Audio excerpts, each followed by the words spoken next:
Halo semuanya, selamat datang kembali di video analisa harian XAUUSD bersama Amandana, dan ini adalah analisa harian XAUUSD pada hari ini tanggal 19 Agustus 2026 hari Rabu. Seperti biasa, jika kalian semua suka dengan videonya, jangan lupa like dulu videonya, subscribe bagi belum subscribe, hidupkan lonceng dan di-share ke yang lain ya.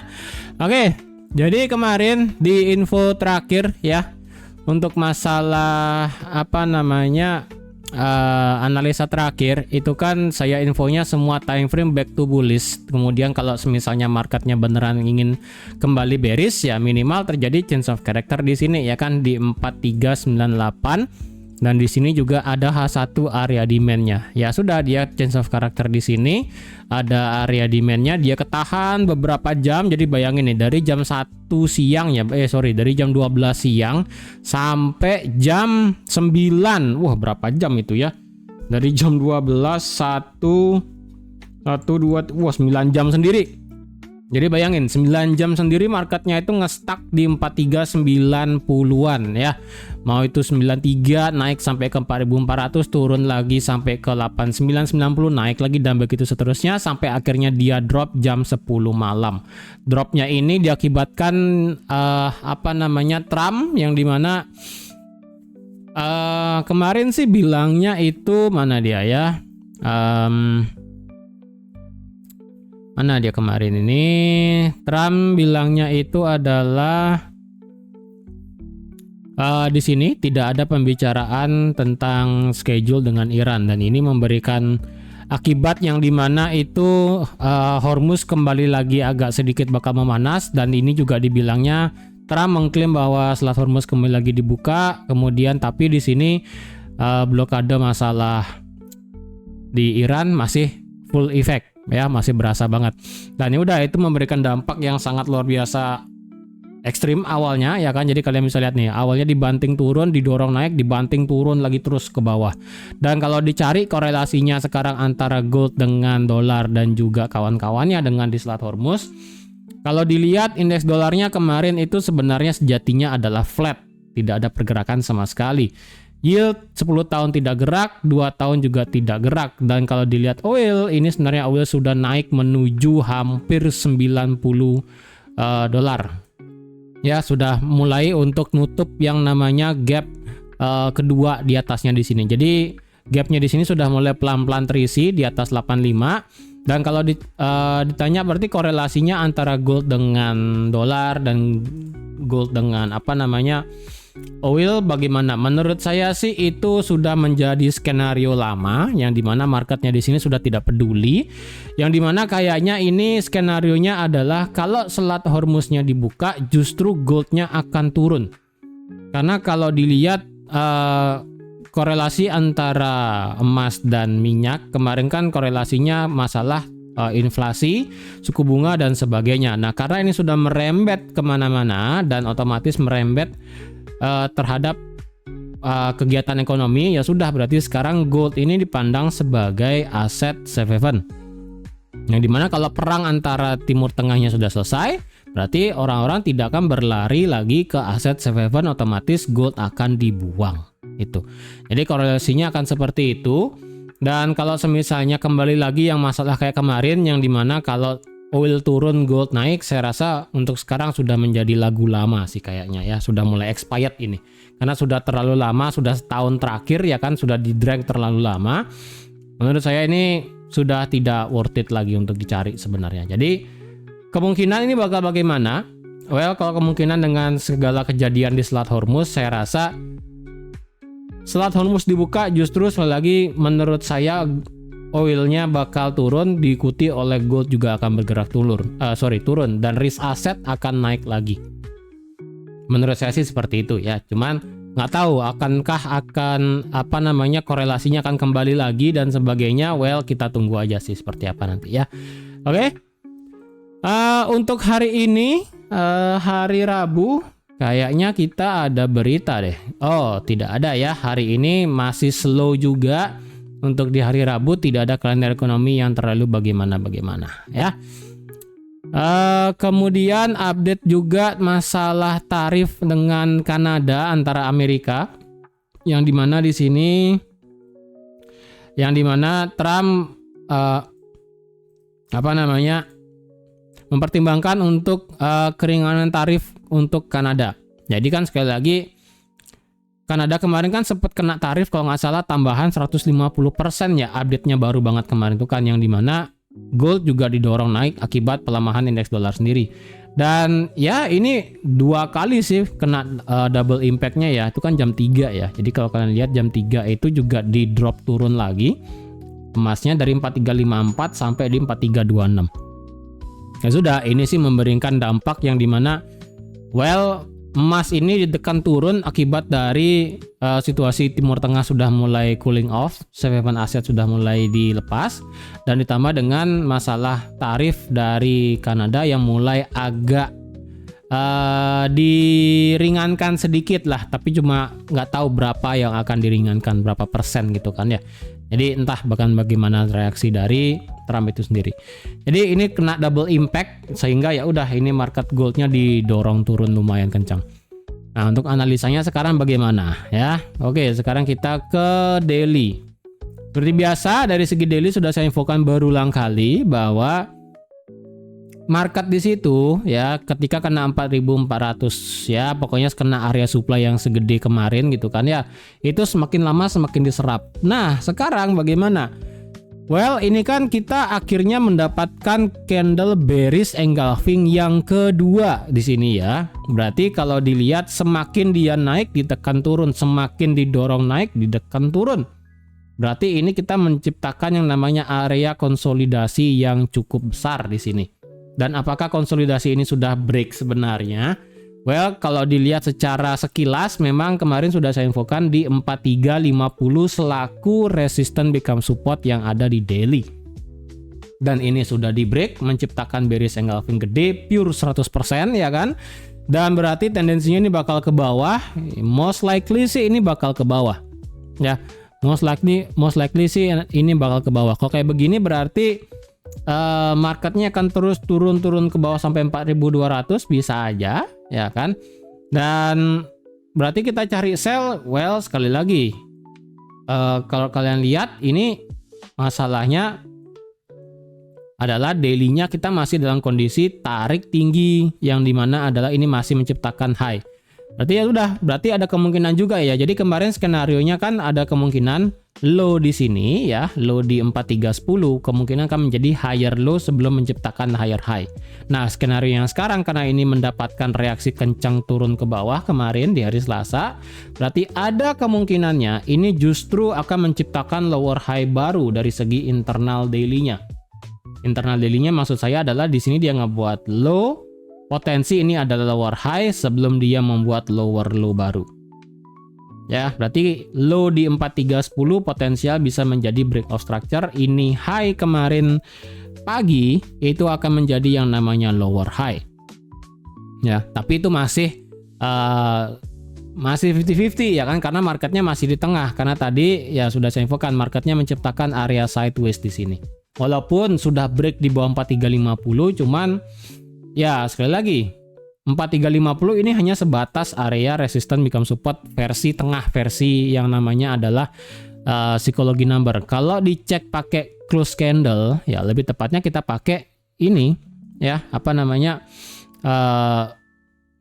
line chart. Dari segi line chart kita bisa pakai ini 4330. Dan kalau kalian lihat dari line chart sendiri pun ini sebenarnya sudah change of character secara internalnya ya.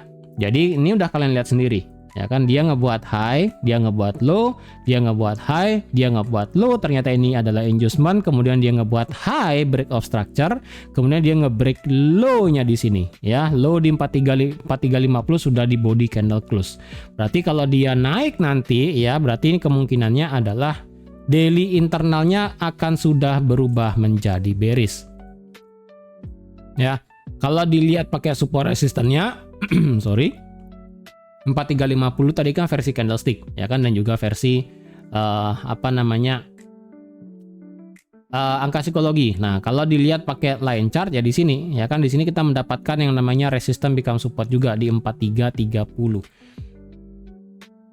4330 ya. Jadi ini ada dua sebenarnya consider untuk dari segi daily, mau di 4330 atau di 4350. Well, kalau dilihat dari segi line chart 4330 marketnya ini sudah kena ya, lagi dikit sih sebenarnya ya kan. Cuman dari segi candlestick sudah kena tuh ya 4330, dan sekarang dari segi candlestick dia sudah naik sampai ke 4347. Oke. Dan kalau dilihat berarti penentuannya dari segi line chart adalah dia bisa, kalau selanjutnya nih, kalau seandainya dari segi line chart kita mendapatkan tutup di bawah 4330 hari ini, atau enggak sampai besok, atau enggak ya udah minimal sampai minggu ini. Ya, kalau kita mendapatkan line chart tutup di bawah 4330 berarti bisa mengindikasi marketnya akan turun sampai mana? Turun sampai di sini. Sampai di 4240 selaku area rally base rally yang ada di time frame daily-nya di sini. Ya.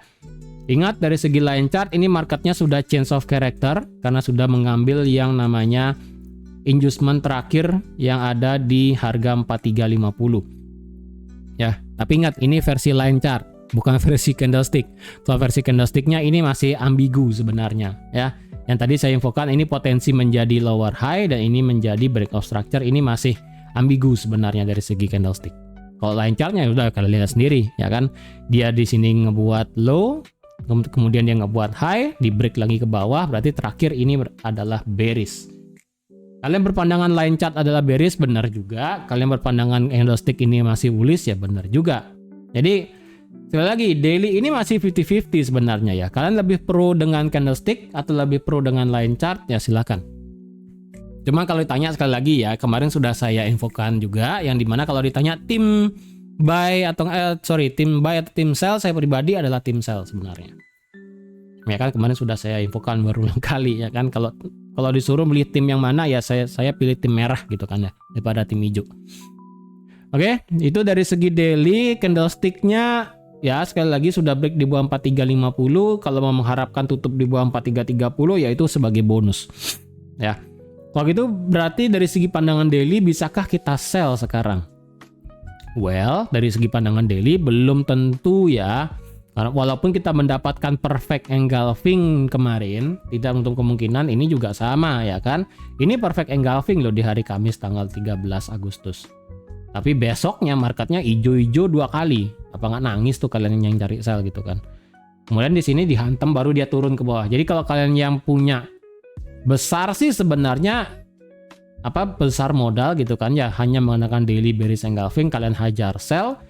Ya ini kembali lagi turun harganya sekarang, tapi kalian harus floating selama ya hampir 1 minggu lah. Ya. Ini kan di sini bukanya Kak Jumat, di sini Senin, Selasa, Rabu. Hampir 1 minggu gitu kan. Oke, itu dari segi daily indikator mengatakan berarti potensi akan keluar dari zona overbought. Ya, potensi akan keluar dari zona overbought yang dari segi stokastiknya. Stokastik ini akan keluar di bawah 80, keluar dari zona overbought. Ini akan dikonfirmasi jika harga juga tutup di bawah 4330 secara daily. Ya, ingat daily ini kan versi line chart juga. Jadi kalau daily juga tutup di bawah 4330 secara line chart, berarti kemungkinan dia akan langsung bisa mengejar 4240 atau enggak 4250 untuk melakukan yang namanya koreksi. Dan berarti ya sudah, daily-nya akan menjadi yang namanya koreksi bearish ke bawah dengan target sampai mana ya udah kalian pakai Fibo yang manapun boleh. Mau yang di sini bisa, mau yang di sini bisa, mau yang di sini bisa. Ada 3 Fibo dan semuanya pasti bakal mepet. Semuanya pasti bakal mepet di kisaran 4200. Ya, itu pasti bakal mepet. Oke? Dari segi daily seperti itu, ya kalian mau daily-nya ini sekali lagi kalau dari segi daily tidak banyak yang bisa saya update. Hanya pergabungan line chart, candlestick, dan juga support resistance ini 50-50 sebenarnya. Dibilang bullish ya oke, dibilang bearishnya juga masih masuk akal. Ya, jadi seperti itu dari segi daily. Kemudian kalau dari segi time frame H4 bagaimana? Well, kalau dilihat dari segi time frame H4, ya ini marketnya kembali lagi tutup di bawah 4350 secara H4. Dan dia masuk lagi nih ke dalam area ini 4330 saya delete dulu ya supaya tidak bingung, dan juga 4350 daily-nya ini akan saya delete. Intinya kalian ingat ya 4350 itu adalah versi daily ya. Dan juga 4330 versi daily. Oke, kalau dari segi time frame H4 sekarang bagaimana? Well, H4 sekali lagi, kalau beranggapan ini adalah bullish, ya benar. Kalau dianggap ini adalah bearish, ya benar juga. Ingat yang kemarin sudah saya infokan. H4 dia ngebuat high, dia ngebuat low, dia ngebuat high, dia ngebuat low. Dia sudah ngambil low sampai paling bawah di sini, ya kan? Otomatis H4 secara swingnya itu adalah bearish, dia masih tegak lurus ke bawah. Oke, tapi kalau versi internal tengah per satu candlestick dia sudah low, lower high, lower low, higher high. Berarti dia sudah membuat change of character. Nah, kalau dilihat berarti H4-nya sekarang per satu candlenya adalah bearish. Iya, ini kembali lagi kalau dicari per satu candlenya adalah bearish. Why? Nah, ini saya hapus dulu. Bearish gini ya. Kenapa? Jadi kan jalan ceritanya begini. Ini begini ya kan. Awalnya nih. Awalnya change of character otomatis kan bullish. Nah, kalau dia bullish kita tariknya berarti kan dari sini. Dia ngebuat high, dia ngebuat low, dia ngebuat high, dia ngebuat low, dia ngebuat high, dia ngebuat low, dia ngebuat high, kemudian dia ngebuat low jebret langsung ke bawah. Ini dia habisin semua apa lower low-nya di sini. Lower low. Higher low-nya ini dia habisin semuanya. Ya. Kalau mau lebih presisi banget dan agak maksa sih ya, ini kalau mau agak maksa nih. Nih, begini. Ya kan, begini, begini, begini, begini, begini, begini, begini, dan begini. Ini agak maksa nih ya. Ini di 4376 ini change of character. Ya, kalau kalian mau paksa dikit ya silahkan sih. Cuman awalnya sih di sini ya. Awalnya di sini gitu. Di sini awalnya terjadi internal change of character secara H4. Awalnya banget ya secara per satu candle. Jadi sekarang ini adalah H4-nya bearish ya, ini H4-nya bearish. Karena sekali lagi ya kalau dilihat ini juga low-nya sudah diambil. Dan low-nya ini pun juga sudah diambil. Tuh, dua udah diambil. Dan sekarang H4 terdapat yang namanya bearish fair value gap di sini. Tang, tuh ya kan? Problemnya adalah di sini memang ada bearish fair value gap ya kan. Di sini juga adalah area dari higher low-nya untuk meretest dari change of character lah bahasanya juga boleh, atau enggak dari retest ini change of characternya juga boleh. Semuanya kan mepet di sini ya. Oke, problemnya adalah kenapa ini agak sedikit payah dikatakan bearish. Well, kemarin sudah saya infokan juga yang dimana di sini terdapat area BPR. Jadi bagi yang ngide buy di sini pun kalian sudah dapat profit, ya kan? Di sini adalah inverse fair value gap, kemudian di sini ada bullish fair value gap-nya. Tuh, nabrak semua kan? Nah, berarti di tengah-tengahnya di sini adalah area BPR-nya di sini. Red. Tuh, tengah-tengahnya kisaran harga 4338 ya. Udah dia tembus dikit, turun sampai 4325, kemudian dia naik lagi sampai ke 4347. Ya udah, ini BPR-nya berarti sekarang yang menjaga market ya. Udah. Ini BPR yang sekarang menjaga market sebenarnya. Ya, BPR ini yang menjaga market. Kalau kayak gini sekarang bagaimana? Apakah kita lebih prefer cari buy sekarang atau enggak? Menurut saya sih enggak ya. Menurut saya sih lebih baik saya pribadi ya cari sell sih. Karena sekali lagi swing H4-nya ini masih tegak lurus. Ya. Saya kira ini bakal menjadi change of character dan ini menjadi inducement ya kan. Ya potensialnya begitu awalnya. Dan kalau dilihat karena harga sekarang bergerak di bawah, potensi mengejar ini ya berarti ini potensi akan menjadi breakout structure berarti. Ya. Potensi menjadi breakout structure di atas ini berarti adalah change of characternya. Begitu ya. Dan kalau dilihat dari segi time frame H4 ya juga di sini sekilas kita mungkin ini lebih bisa dilihat di H8 sih kayaknya ya. Coba sebentar saya buka MetaTrader dulu. Kayaknya H8 ini bentukannya kayak double top sih kayaknya ya, atau enggak pola M lah. Coba ya, mana ini H8? H8. H8 juga enggak begitu kelihatan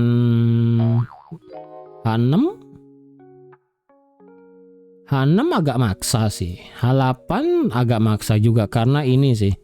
Karena ini dia tidak begitu bagus untuk dilihat sebagai double top atau enggak pola M.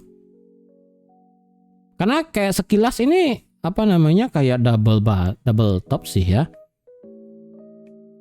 Atau kayak triple top kali bahasanya ya ini. 1 2 3 neckline-nya di sini gitu.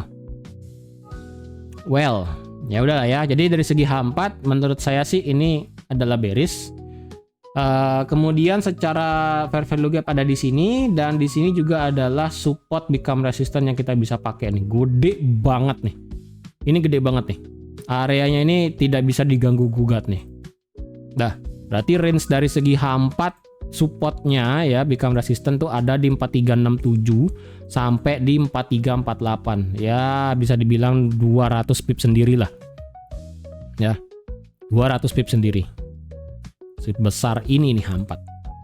Jadi H4 karena sudah break di bawah 4348 ya kan, sudah di bawah resistance become supportnya ya, berarti tendensinya adalah ini untuk bergerak turun ya, untuk bergerak turun untuk sekarang. Kalau kemarin kan beda, tendensinya adalah naik. Kalau sekarang karena dia sudah break di bawah ini tendensinya adalah turun. Kapan ini akan bisa lanjut naik lagi ke atas? Well, kalau ini beneran ngejar naik ya ke atas, berarti minimal H4 internalnya adalah change of character memang ini akan jauh sekali ya, cuman di sini. Karena H4 sekali lagi dia masih ngebuat low, lower high dan lower low, belum ada lower high-nya. Jadi terakhir kan di sini. Memang kelihatan munafik banget di atas 4400 ya, cuman begini adanya gitu loh. Kenapa kita tidak bisa nge-buy di atas 4370? Bisa aja, cuman problemnya adalah di sini berarti kita mendapatkan area base di sini soalnya nih.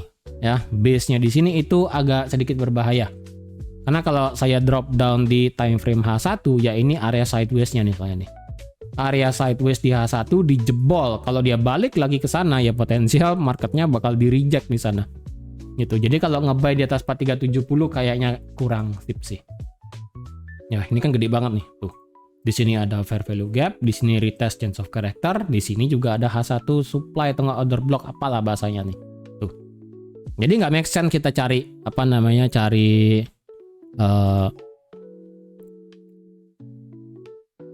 buy-nya di atas 4370 agak sedikit berbahaya.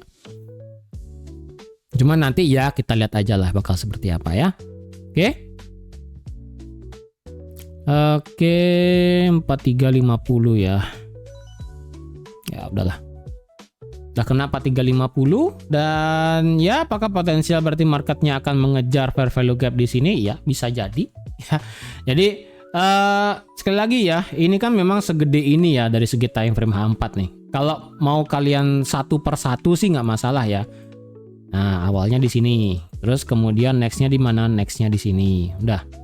Kalian mau bikin dua skenario ya, yang dimana kalau dia berhasil ngelewatin 4348 secara H4 berarti dia akan naik sampai 4367 atau 4370. Kalian nekat cari buy, ya silahkan. Tapi resikonya kan tidak worth it.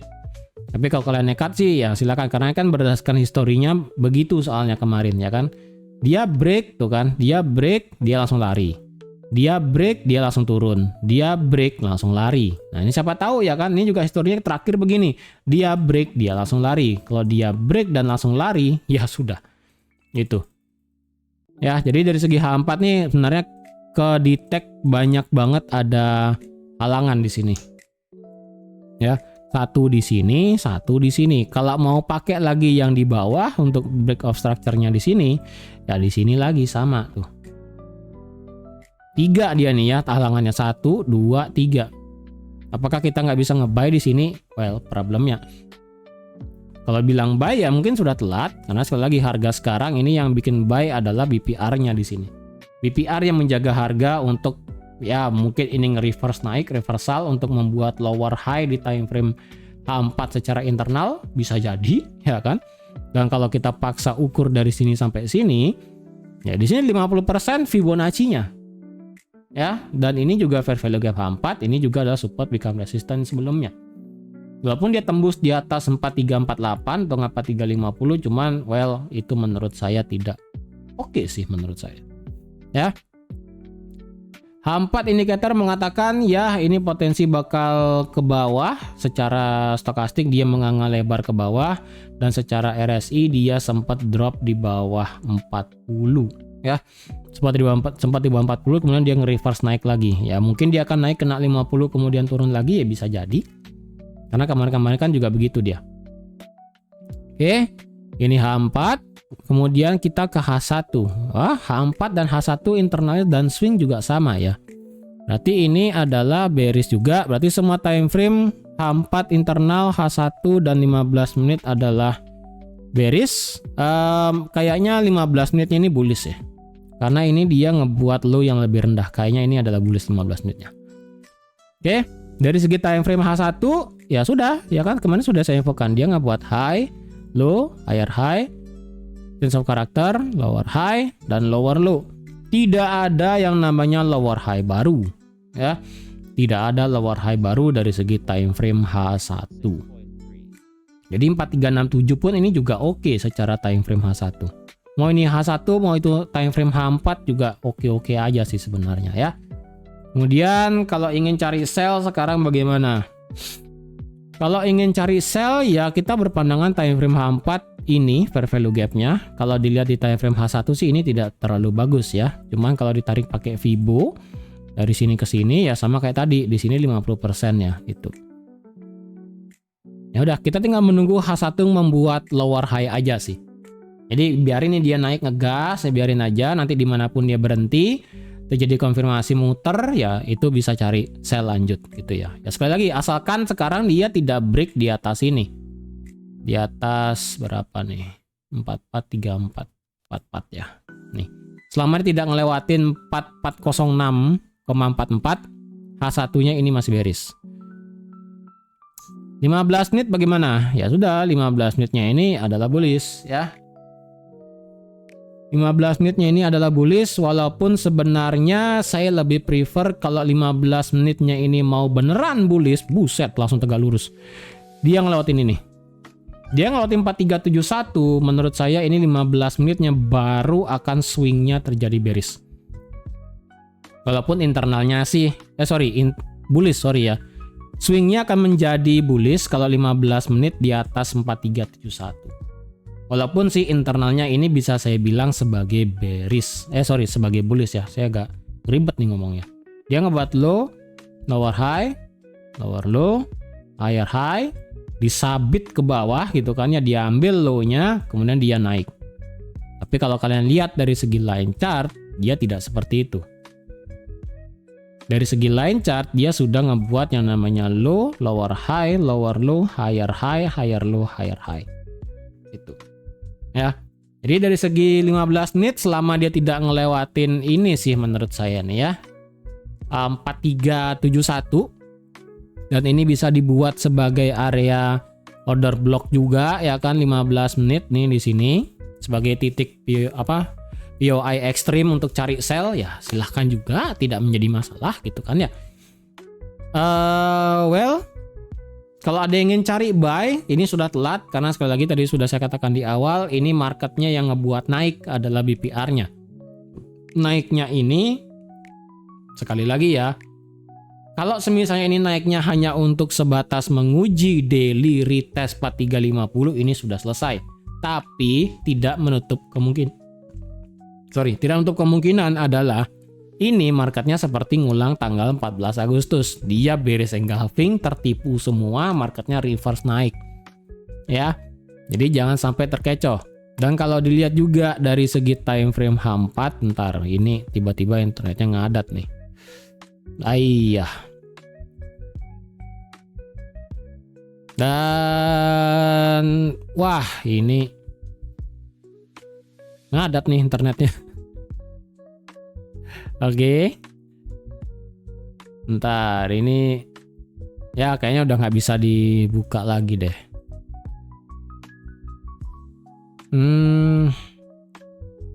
Oke, dia muter-muter, berarti sudah waktunya saya akhiri kayaknya ya. Oke, jadi saya rasa sekian dulu ya untuk analisa XAUSD pada hari ini. Ini nggak tahu nih, udah penghujung analisa dia macet nih trading view-nya. Jadi sekian dulu untuk hari ini. Ingat ini marketnya naik ya kan, ini di 4356, ini marketnya masih di 4356. Kenaikannya ini hati-hati kalau semisalnya dia hanya justru membuat lower high dari segi time frame H1 dan H4 secara internal, tapi juga jangan tertipu karena dari segi daily-nya ini masih dalam di kotak sideways yang gede kayak begini. Oke. Jadi sekian dulu untuk hari ini. Terima kasih sudah nonton video sampai habis. Terima kasih juga sudah like, share, dan subscribe seperti biasa. Dan sampai jumpa lagi di analisa harian XAUUSD selanjutnya. Bye-bye.